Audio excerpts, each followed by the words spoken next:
கலின நடை கவிதை நூல் பறித்து அடுத்து நம்மளோடு பகிர்ந்து கொள்வதற்காக அன்பு நண்பர் அமிர்தம் சூர்யா அவர்கள் ஒரு 20 ஆண்டுகளுக்கு முன்பு கவிக்கோ அப்துல் ரஹ்மானின் ஒரு விரிவான நேர்காணல் தினமணி கதிர் வார இதழில் வந்தது. அந்த நேர்காணலில் அப்துல் ரஹ்மான் சொல்லியிருப்பாரு,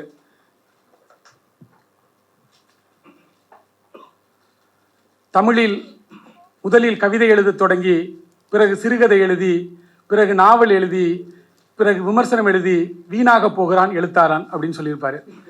சிலருக்கு இந்த கருத்தில் உடன்பாடு இல்லாமல் இருக்கலாம். ஏன்னா எல்லாத்துலேயும் கையை வச்சுட்டு ஒன்றும் இல்லாமல் போயிடறானேன்னு, அது அவரோட ஆதங்கம். ஆனால் உண்மையில் அமிர்தம் சூர்யா எனக்கு தெரிந்த அவர் கவிஞர். அதுக்கு முன்னாடி ஒரு அமிர்தம் என்கிற பத்திரிகை, அந்த பத்திரிகை காலத்துலேன்னு எனக்கு தெரியும். வழக்கமாக வடமொழி பேரா இருக்கேன்னு எல்லாரும் தமிழ் பேரா மாற்றிக்கிற மத்தியில் கதிரவன் என்கிற அவரது நல்ல தமிழ் பேரில் இன் என்பது அந்த விகுதி எனக்கு பிடிக்கல என்பதற்காகவே அமிர்தம் சூர்யாவாக மாணவர் சூர்யா கவிஞராக எழுத்தாளராக அறிமுகமானவரோட இப்போ அடுத்த பரிணாமங்கள். இப்போது ஒரு சிறுகதை தொகுப்பு ஒரு போட்டியில் கலந்து கொண்டு பரிசு பெற்றிருக்கிறது. தேநீர் பதிப்பகம் எழுதி ஒரு போட்டியில் பரிசு பெற்றிருக்கிறது. நாவலாசிரியராகவும் வளர்ந்திருக்கிறார்.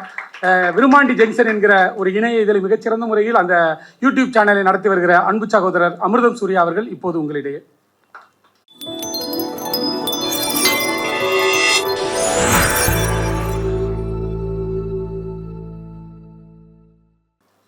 தென்னாடுடைய சிவனை போற்றி, எந்நாட்டவருக்கும் இறைவா போற்றி. அன்பு நண்பர்களே, இந்த அரங்கம் முழுக்க திரை நண்பர்களும் இலக்கிய நண்பர்களும் கூடியிருக்கிறீர்கள். திரை இலக்கியை நோக்கி பயணப்படக்கூடிய ஒரு பெரும் பயணத்தில் முன்னகர்ந்திருக்கக்கூடிய பல நண்பர்கள் இந்த ஆண்டாவது அந்த கனவை எட்டிவிட மாட்டோமா என்கின்ற ஆதங்கத்தோடு இருக்கக்கூடிய திரையுலக நண்பர்கள் இந்த அரங்கத்தில் வீற்றிருக்கிறீர்கள். நிச்சயம் இந்த ஆண்டுக்குள் உங்கள் கனவுகள் நிறைவேறி உங்கள் இலக்கு வெற்றி பெற என்னுடைய சிவனை வேண்டி பிரார்த்திக்கிறேன். இந்த அரங்கத்துக்கு மீண்டும் நம் பழைய நினைவோடு வரா மாதிரி இருக்கு. ஏன்னா 14 ஆண்டு கல்கியிலே தலைமை துணை ஆசிரியராக இருந்தவன் நான். கல்கியிலே அந்த பதவியில் இருந்தபோது கல்கியில் துணை ஆசிரியராக இருக்கக்கூடிய பொன்மூர்த்தி எதிரே உட்கார்ந்திருக்கிறார். கல்கியில் அப்பொழுது நான் பணியில் இருந்தபோது விஜயை பற்றி விஸ்தாரமான தொடர் எழுதிய ஷோபா மேடம் எதிரே இருக்கிறார். அப்பொழுது அந்த விஜய் குறித்தான தொடர் முடிந்த பிறகு சிறந்த வாசகர்களை தேர்வு செய்து விஜயை நேரடியாக சந்தித்து அவரோடு புகைப்படம் எடுத்து வாசகர்களை அனுப்பிய நினைவுகள் இன்னும் பசுமரத்தாணி போல் இருக்கிறது. அப்பொழுதுதான் நானும் அவரும் புகைப்படம் கூட எடுத்துக்கொண்டோம், ஒரு ஷூட்டிங்கில் தான். அந்த கல்கி காலகட்டத்திலே ஆகச்சிறந்த தொடர் ஒன்றை எழுதிய இசைக்கவி ரமணன் ஐயா அவர்கள் இங்கு வந்திருக்கிறார். ஆக கல்கியோடு தொடர்பு கொண்ட கல்கியில் தொடர் எழுதிய முக்கியமான ஆளுமைகள் எல்லாம் இந்த அரங்கத்தில் இருக்கும்போது கல்கிக்கு சொந்தக்காரனான பணியாளனான நான் இந்த அரங்கத்திலே பேசுவது என்பது மீண்டும் எனக்கு அந்த கல்கியினுடைய பணிகாலத்து நினைவுகளை கொண்டு வந்திருக்கிறது. நண்பர்களே, தொன்மை வாய்ந்த மொழி வெளியில் இலக்கிய பரப்பில் கவிதைதான் ஆகச்சிறந்த கருவி. ஒரு தனி மனித மனத்தினுடைய இண்டு இடுக்குகளில் வெளிச்சம் பாய்ச்சி வாழ்வை, சமூகத்தை, இனத்தை அவதானித்து சொல்லும் முதன்மையான ஊடகம் கவிதைதான். கவிதையில் சொல்லாத விஷயங்களே கிடையாது. ரொம்ப ஆச்சரியமான ஒரு விஷயம் உங்களுக்கு தெரிந்திருக்கலாம், கவிதையில் இல்லாத விஷயங்களே இல்லை, கவிதையில் சொல்லப்படாத விஷயங்களே இல்லை. திருடுவது எப்படின்னு ஒரு கவிதை தொகுப்பு. திருடுவது எப்படி? கவிதை என்றால் இப்ப இருக்கக்கூடிய நிலைப்பாட்டில் அல்ல, அக்காலத்தில் வெண்பாக்களால் ஆன ஒரு கவிதை தொகுப்பு, அதாவது செய்யுள். திருடுவது எப்படி? அதை எழுதியவர் கருணிசுதர் என்பவர். சங்க காலத்தில் இதற்கான வெண்பாவால் அந்த திருடுவது எப்படி என்ற நூலுக்கு பெயர் என்ன தெரியுமா? கரவட நூல் என்று பெயர். திருட்டை தடுக்க வேண்டும் என்றால் திருட்டினுடைய எல்லா நுட்பங்களையும் தெரிந்து கொள்ள வேண்டும் என்பதற்காகவே காவலர்களுக்காக எழுதப்பட்ட நூல் தான் திருடுவது எப்படி, வெண்பாவாலான நூல். ஆக தமிழில் இல்லாத விஷயங்களே இல்லை. எல்லாவற்றுக்கும் கவிதை தான் ஆதாரமாக இருந்திருக்கிறது. கவிதையினுடைய மொழி வடிவம் யுக்தி மாறி மாறி பெரும் ராஜபாட்டையாக போய்கொண்டிருந்தாலும் கூட அதனுடைய தொடர்ச்சி வந்து கொண்டே இருக்கும். உதாரணத்துக்கு இந்த தலைப்பு களிறு நடை. என். குமார் எழுத்தாளர், கவிஞர், திரை இயக்குனர் என்கின்ற பல அவதாரங்கள் இருந்தாலும் கூட இந்த களிறு நடை என்கின்ற இந்த சொல்லாட்சி ஏற்கனவே எங்கன்னா வந்திருக்கும் இல்லையா? நாம் எல்லாம் தொடர்ச்சி தானே, வாழ்வினுடைய ஜென்மாந்தரத்தின் தொடர்ச்சி தானே. அப்படி என்றால் இந்த சொல் எங்கு வந்திருக்கும் என்று பார்த்தால் சங்க இலக்கியத்தில் அகநானூரிலே சுமார் 120 பாடல்கள் ஒன்றாக அந்த அந்தஸ்தை அடைகிறது. களிற்று யானை நிறை என்று அழைக்கப்படுகிற அந்த பாடலிலிருந்து தான் அதனுடைய அர்த்தம் என்னென்றால் ஆண் யானையின் நடை என்பது. அகநானூறு பாடலில் வரக்கூடிய 120 பாடல்கள் அதனுடைய தொடர்ச்சியாகத்தான் களிறு நடை என்று என். குமார் இன்று நம்மோடு நவீன கவிதையாக கலந்து கொள்கிறார். நண்பர்களே, நம்மளுடைய மரபிலே இறந்தவர்களை நாம் இறந்துட்டாரு செத்துட்டாருன்னு சொல்ல மாட்டோம், காலம் ஆயிட்டார் அப்படின்னு சொல்லுவோம். இருப்பதிலேயே வாழ்வியலின் அழகான கவிதை சொல் காலமானார். என்ன சொல்லுங்க அது? காலமானார். காலம் எப்படி ஆக முடியும்? மரித்தவர் அடியோடு அழிந்து போவதில்லை. நிகழ்காலத்திலிருந்து இன்னொரு காலத்துக்கு அவர் இடம்பெயர்கிறார், அல்லது அவரே காலமாக மாறிவிடுகிறார் என்பதால் தான் மிக உயர்வான அந்தஸ்து கொடுத்து அவரை நாம் காலமானார் என்று சொல்கிறோம். நண்பர்களே, இது இயல்பானது. ஆனால் ஒரு கவிஞன் அதை எப்படி பார்க்கிறான் என்று பார்த்தால், நண்பர்களே, இதற்கு முன் பேசியவர்கள் எல்லாம் உங்களை அங்கதத்தோடு பேசியிருப்பார்கள். நான் ஒரு இலக்கியவாதி என்பதால் எனக்கு அங்கதம் சற்று கை கூடாது. எனவே என்னுடைய இலக்கிய சாரலையே நான் சொல்லிக் கொள்கிறேன்.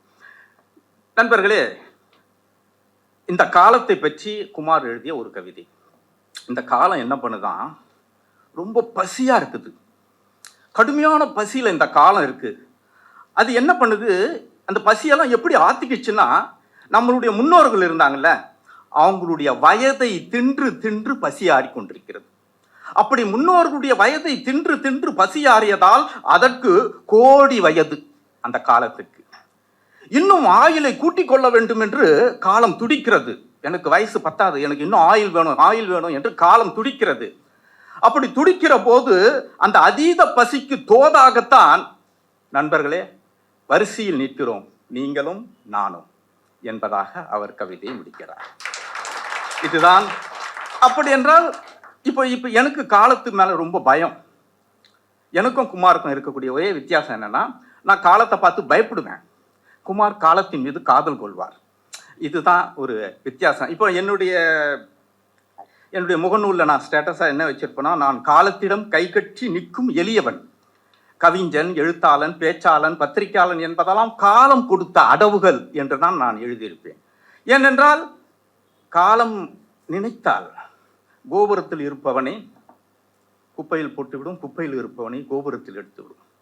இப்பொழுது கடைசி ரோவில் உட்கார்ந்து கொண்டிருக்கக்கூடிய உதவி இயக்குனர் இன்னும் 2 மாதத்துக்குள் இந்த இடத்தில் இயக்குனர் அந்தஸ்தில் நமக்கு பரிசு தரக்கூடிய காலத்தையும் காலம் செய்து கூடக்கூடிய வல்லமை பெற்றது. எனவே நம்ம பயந்து இருப்போம். குமார் காதலோடு இருக்கிறார். அதனால்தான் அவருக்கு இம்மாதிரியான காலத்தை அவதானித்து எழுதக்கூடிய தன்மை வாய்த்திருக்கிறது. ஒரு கவிதையில் நான் தாகம் நீ நீர்ச்சுனை என்று ஒரு கவிதை எழுதியிருப்பார். பெரும்பான்மையா குமாருடைய கவிதைகள் எல்லாம் ரொம்ப எளிமைங்க, பார்த்தா ஏமாத்திரும், ரொம்ப எளிமையா இருக்கும்.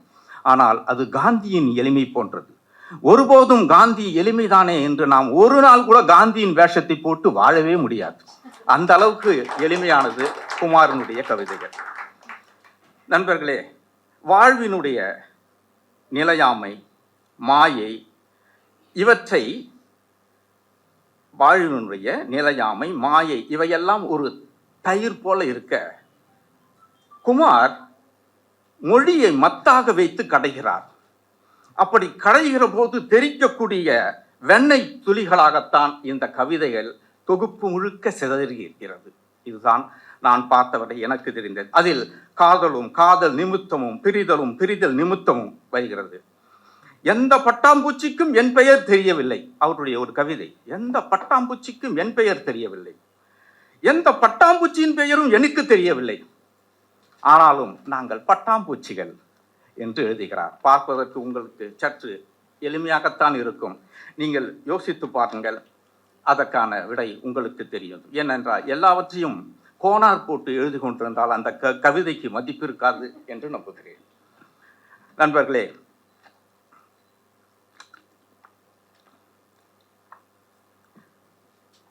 நான் ஒரு படைப்பாளி. நான் படித்த, நான் குருவாக ஏற்றுக்கொண்டவர்களுடைய பாதிப்பு என்னிடத்தில் இருக்கும். என்னுடைய தாத்தாவினுடைய அடவுகள். என் தாத்தா ஒரு தெருக்கூத்து கலைஞன். என் தாத்தாவினுடைய அடவுகள் என்கிட்ட இருக்கும். என்னுடைய அப்பா ஒரு எழுத்தாளர், நாடக எழுத்தாளர். என் அப்பாவினுடைய அபிலாஷைகள் என்கிட்ட இருக்கும். என் அம்மா ஆரம்பிக்கும் போதே சொல்லும், டே கவிதைலாம் எழுதி வீணா போயிடாதரா அப்படின்னு. அப்போ என் அம்மாவினுடைய இலக்கியம் குறித்தான அவதானிப்பு எச்சரிக்கையும் என்னிடம் இருக்கும். ஆனால் குமாரிடம் அப்படி எல்லாவற்றையும் உள்வாங்கி அவர் வேறொன்றாக இந்த கவிதைகளில் காட்டுகிறார். அவர் பலருடைய பாதிப்புகள், பலருடைய கருத்தினுடைய தாக்கங்கள் இந்த கவிதையிலே வேறொன்றாக மாறி மிளர்கிறது. நண்பர்களே, இந்த தொகுப்பிலே என்னை சற்று திகைக்க வைத்த ஒரு கவிதை உண்டு. நான் இந்த ஒரு கவிதை, இந்த கவிதையோடு முடித்துக் கொள்வேன். என்னை திகைக்க வைத்த ஒரு கவிதை உண்டு. அந்த கவிதைக்கான தலைப்பு என்னவென்றால், இடுக்கில் தோன்றிய உயிர்தானே என்று ஒரு கவிதை. இடுக்கில் தோன்றிய உயிர்தானே என்று ஒரு கவிதை.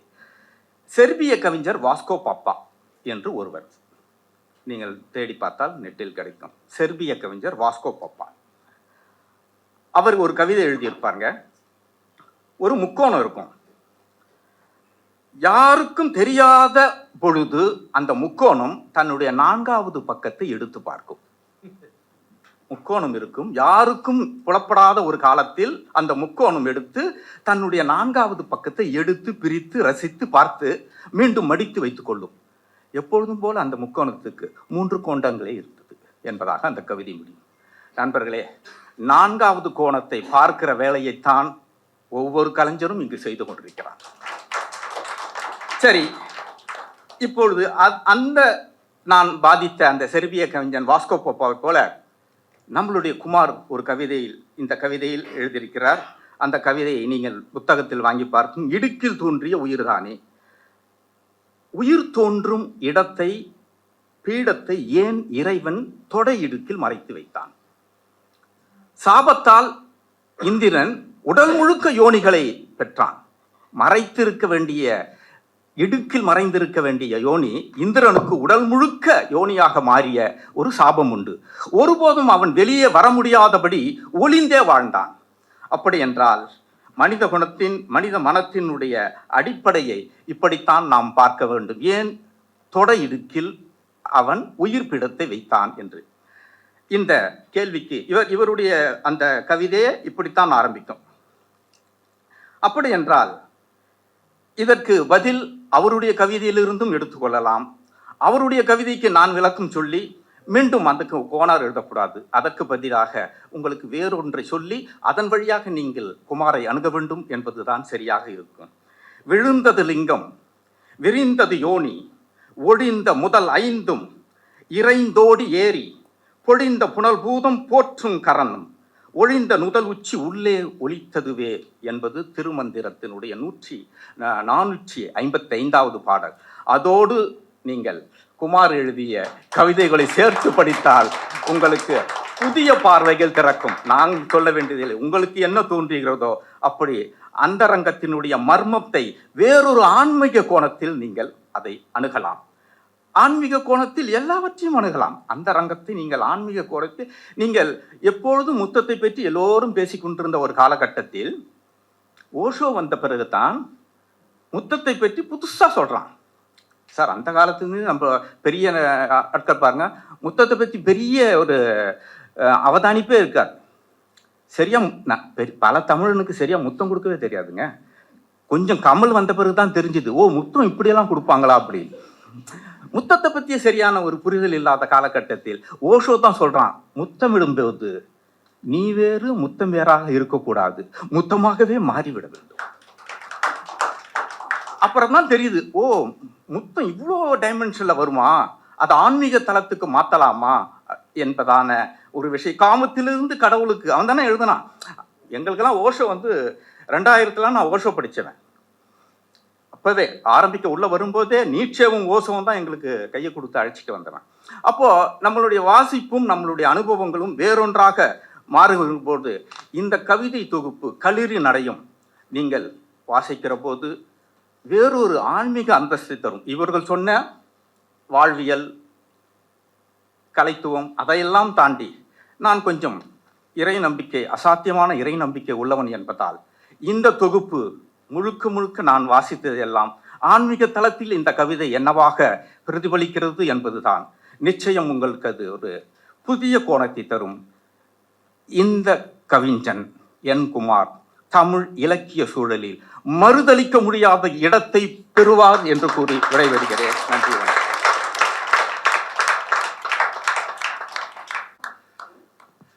நன்றி சூர்யா.